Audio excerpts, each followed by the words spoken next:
Hello, this is Richard Collins in Oklahoma City, and perhaps you have one of these Xerox VersaLink B405, and you want to run some 14-inch paper.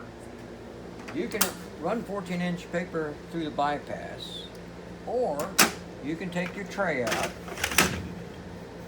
and you see this little green lever right here? You can pull it out. Remove your 11-inch paper.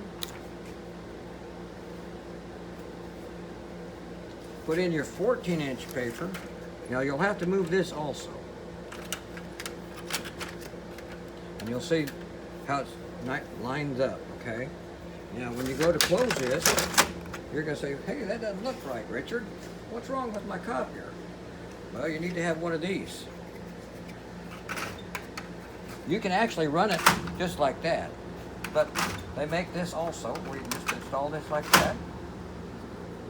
And that's how you run your 14-inch paper. Now when you come up to your screen, you're going to have to change it to say that you're running 14-inch paper. And you're ready to go. So if you've got any other further questions, this is Richard Collins in Oklahoma City.